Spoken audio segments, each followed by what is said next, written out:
I have Evie in front of me. Now, Evie, my question for you is, what makes a good parent? A good parent is someone who makes you happy when you're sad and cares on you and loves you and stuff like that. Stuff like that? Yeah. Hey, thank you for answering my question, sweetheart. Our main scripture for today is actually a proverb. It's found in Proverbs chapter 22, verse 6. And most of your translations are going to sound something like this. Train up a child in the way he should go, and when he is old, he will not depart from it. Now, most Christian parents take that as a proverb that encourages them to raise their children up the right way. In particular, giving their children a good, firm, biblical foundation so that even as the child ages and eventually becomes an adult, the child will not leave that Christian heritage behind. They'll actually become a Christian adult. Now, that's great truth, isn't it? But we don't actually need a proverb to teach us to do that. I mean, that just seems to be self-evident truth, doesn't it? Now, there's something that might surprise you, though. That translation that I gave you is actually incorrect. When we look at the Hebrew in which that proverb was originally written doesn't actually say that. And you might be thinking, Keith, come on now. You're telling me that just about any Bible that I read Proverbs 22:6 from is going to be incorrect in translating that verse? Yeah, that's what I'm saying. So your next question is, Keith, can you back that up? Well, I better be prepared to do that, right? I first came across this in my Hebrew textbook. But if you're like me, you think, you know what? I need more than one source. And I did some research and I found that yes, most people who know the Hebrew know that this translation is just a bit off. And when I say just a bit off, what am I saying? I'm saying that there's nothing in the Hebrew. There's no word, there's no grammatical construction that suggests that the word should is present, okay? If we were to actually translate the Hebrew, it would say something like this. Train up a child in his way. Even when he gets older, he will not depart from it. Now you might be thinking, whoa, Keith, that doesn't sound right at all. Bingo. It's not right at all. But here's the thing. The theory is that most translators recognize that can't be true. You can't let your child dictate how he or she wants to be raised. That can create some problems. And that's the point. This is a warning proverb. It's kind of a sarcastic proverb, okay? It's kind of tongue-in-cheek. It's basically saying, look, if you raise your child up in the way that he or she wants to be raised, if you rear that child up where the child is the center of their own universe and they're the one calling the shots, you're not just going to have problem with the childhood of your child. That child is going to actually not depart from that selfish foundation. Let's get some perspectives from some children. I think by asking them the simple question, what makes a good parent, will help tease out for us their ideal understanding of how they would like to be raised up, how they would like to be instructed and trained in their own way. So Anthony, what makes a good parent? I think what makes a good parent is a loving parent and caring parent. So you'd say a good parent is a loving and caring parent? Mm-hmm. Hi. My question is, what makes a good parent? A good parent makes a parent that's always there for you. No matter anything you do wrong, they'll always be there for you. And second is, that a good parent is a parent that always loves you, no matter What? no matter what. Like if I did do something wrong, my parents will always love me because they're great parents. Great. Okay, Asaya, what makes a good parent? That they care about you and they give you stuff you actually need, and they always give you stuff like toys Hold on. Did somebody say something about toys? that you get to play with, and they love you. Thank you. Hi, Leah. Hi. I just have one question for you. What makes a good parent? A parent that loves you and takes care of you. A good parent is a parent who takes care of you and loves you. Is that right? Yeah. Hi, Charlotte. My question for you is, what makes a good parent? A good parent is when they're there for you and they stick up for you when you're getting bullied or something, and they teach you what's wrong and right, and they're caring and love you no matter what. They will never stop loving you, and like they know like what's like if like they know if something's wrong, and they'll help you and talk to you as much as they need you to. So that's what parents do too. That's what a good parent does. Thank you, Charlotte. You're welcome. Some of you might be thinking, Keith, these kids seem to have a good grasp on what they need. Those answers weren't really all that bad. Who could argue with kids needing to be loved, supported, encouraged? Well, nobody could. However, Keith, I've noticed that at the beginning of this video, you were very much against, very negative on the idea of children being raised according to their own way, in their own way. Do you care to defend yourself? I do. Let me do it. To begin with, we need to understand something about what a proverb is. It's a specific genre of wisdom, okay? It's not an exhaustive treatment. It's not going to talk about all the possible exceptions. It's not going to qualify what it says. Otherwise, it wouldn't be a proverb. A proverb is a short, memorable, pithy statement that's supposed to impart to you wisdom, that if you follow it, in general, you're going to be in a good position to make wise choices, to live in an abundant life. Now, in just a moment, I'm going to go through a few other proverbs, but you just need to keep in mind the limitations of a proverb, okay? Also, I think it's important for us to understand something about who we are as human beings. And we are predictably self-interested. We are predictably inconsistent.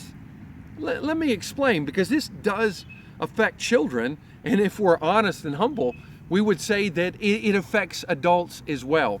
What about being predictably self-interested? Notice that when the children were speaking about what makes a good parent, almost every single one of their answers contributed to making them feel good, something that they would really, really like. I'm not saying that's all bad, okay? But there was only really one part of an answer that went beyond self-interest.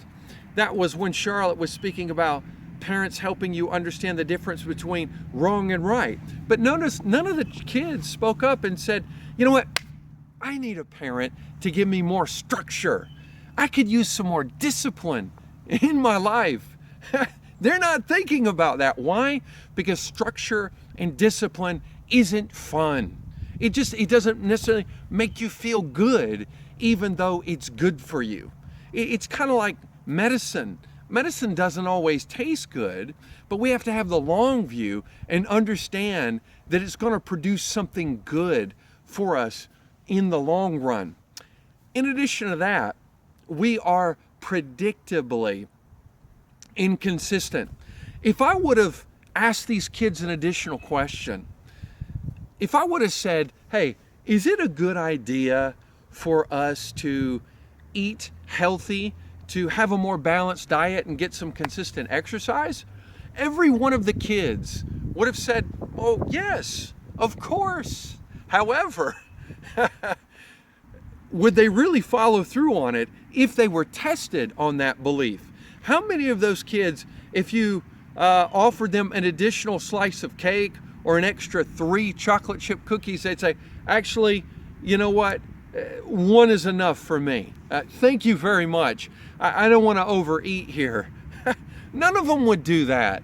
How many kids, if they asked you if they could have a snack about within an hour of a meal, would listen to you and say, you know what? That's wise. We're going to have a meal here in a little bit. You know, I'm going to forget snacking for a little bit here. No, kids are often controlled by their appetites. They can say, yes, we need to live in a healthy way, but when it comes down to it, they're going to go oftentimes with what makes them feel good. And we struggle with this as adults as well. How many people have created a New Year's resolution and said, I want to start eating better, I want to start exercising. And then when it comes down to it, they say, well, you know, I'm going to put it off a week. I want to get started on that on Monday. Keep pushing it off in the distance. It's difficult to live an integrated life in which our beliefs match with how we actually live our lives, how we actually conduct ourselves. We need structure. We need discipline. And it doesn't always feel good, but it's an important thing that kids need and we as adults need as well. In addition to that, I think it's good to take a look at some other proverbs to help kind of flesh out for us why raising kids in their own way is not such a good idea. And we could just skip down in that same chapter, Proverbs 22, verse 15, and get Solomon's perspective. So I'll read that to you now. He says, foolishness is bound up in the heart of a child. The rod of discipline will remove it far from him. Yeah, that makes sense. Without discipline, children are going to make foolish choices. Let's go to Proverbs 29, verse 15. The rod and reproof give wisdom, but a child who gets his own way brings shame to his mother. Yes, children can sometimes make some great choices. Sometimes children know exactly what they need, but then there are other times where they don't. They need structure. They need discipline. Okay, they need someone to help them make good choices so that as they age and they get more responsibility, they're going to be in a good position to make wise choices. And yet, in spite of all this ancient biblical wisdom about child rearing, there is a decided trend that actually goes against the warning. There are quite a few parents who are adopting this approach of allowing the child to dictate how he or she is going to be raised. I listened to a really interesting program, Focus on the Family program, where a gentleman named Dr. John Rosemond was being interviewed. And he said that all the way through the 1950s, at least in America, the family structure was organized around the parents. And so children from a very, very early age learned who was in control, who the authority figures were, and they recognized, looking at their parents, I need to pay attention to what my parents are saying here. I need to monitor what they're doing. However, when you get to the 1960s, certainly by the 1970s, the family structure flipped. Children were at the center of the family unit. And Dr. Rosemond thinks that's one of the reasons why we have such a problem in society today, certainly with undisciplined children. And so he was asked a question, okay, well, what should parents do? I mean, what's the best way to go? He says, look, I think parents should move away from methods, okay? He said, I think what's important is for them to adopt a mindset. And for me, I would call it kind of like a mission. He says that parents need to look at child rearing as turning a child, disciplining a child so that they will grow up and be a faithful disciple of Jesus Christ. If you borrow Stephen Covey's phraseology, it would be like, begin with the end in mind. What kind of a citizen of the kingdom of God am I trying to produce? I'm trying to help my child be a disciple of Jesus Christ. He says, look, if you get that mindset right, just about anything you do is going to be helpful. It's going to help you make choices on what's best for the child. Dr. Rosemond says that with this right mindset, your children are naturally going to be paying attention to you. They're going to naturally adopt the same values that you have. They're going to see the world the same way you do. And they're going to approach living in the way that you do. And as they make good choices, you can devolve more power or more responsibility to them. And Dr. Rosemond's fond of saying to his kids, you're going to make your decisions, I'm going to make mine. As long as you make good decisions, I'm going to stay out of the way. In order to adopt the right mindset, it's going to require parents to take a more active approach to parenting. One of the things that is very, very important for parents to keep in mind, and you could add grandparents to this list, you can add family friends, aunts and uncles, they can all participate in the process of parenting children, but they're going to have to think about modeling. They're going to think about what kind of life am I putting on display for my children? Because they're like sponges. They're absorbing what you are communicating, not just verbally, but what you're communicating non-verbally, how you're conducting yourself in front of them. They're like a sponge, and they are mentally taking notes without even being aware of it. So it's important to model the right kind of life for them. You're going to have to be intentional, thinking about, okay, how am I going to demonstrate for them that my walk with Jesus Christ is very important to me, that Jesus is the center of my life. You can do that different ways, but it's important to kind of ask that question of yourself. How are you communicating the importance of your faith in Jesus Christ? You can also think about, how am I communicating to my children how I handle conflicts, disagreements with people that I'm around. You can think about, okay, what kind of a work ethic do I want to pass on to my children? Am I actually modeling that in front of them?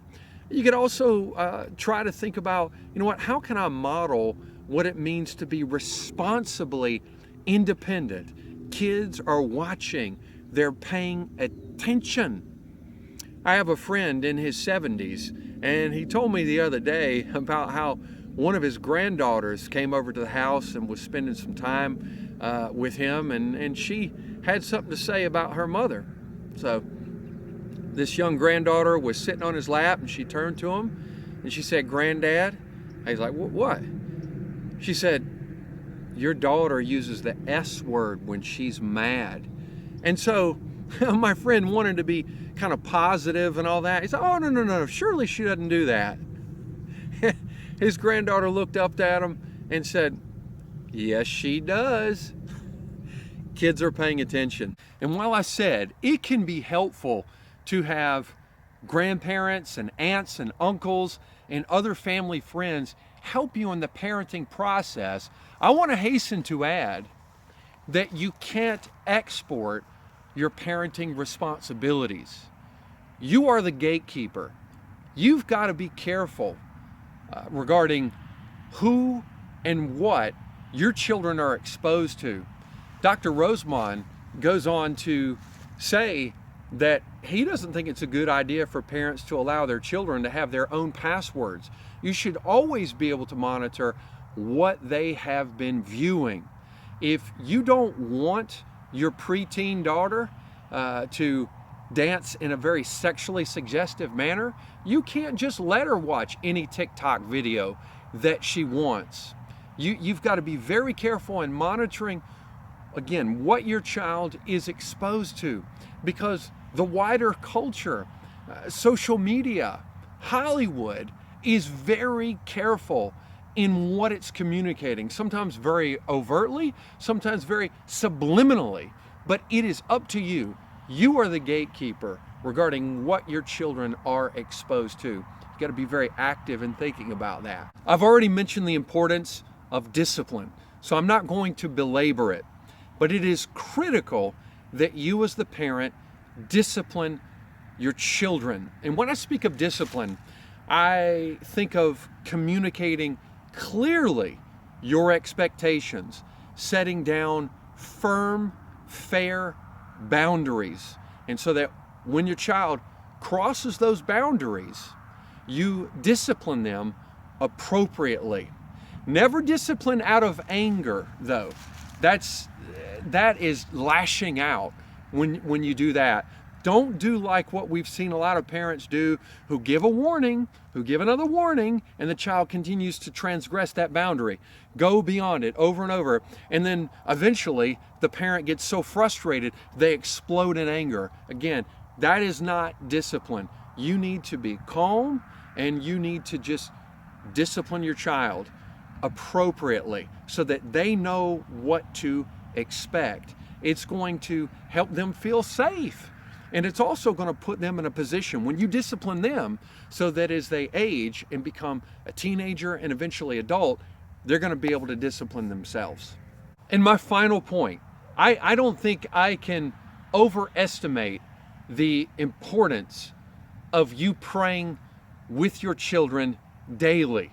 It doesn't matter to me whether it's as they go to bed, at some point during the day, first part of the morning. Pray with them at some point every day. I can't think of a better way for you to communicate the importance of your relationship with Jesus Christ, your personal relationship with Jesus Christ, than to pray with them every day. Now, some of you might be thinking, this would have been great advice when my kids were younger, but they're teenagers. And I mean, this might feel weird. This might feel awkward to start doing that. Do it anyway. This is what I'd tell you to do. Have a moment where you have a real heart-to-heart with them, where you be vulnerable, where you talk about how important it is to you, how much you love them and care for them, and that you want them to be a part of that sacred moment.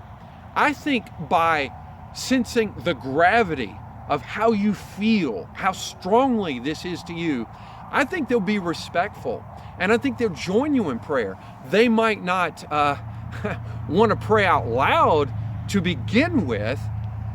However, I think they'll get more and more comfortable with it over time.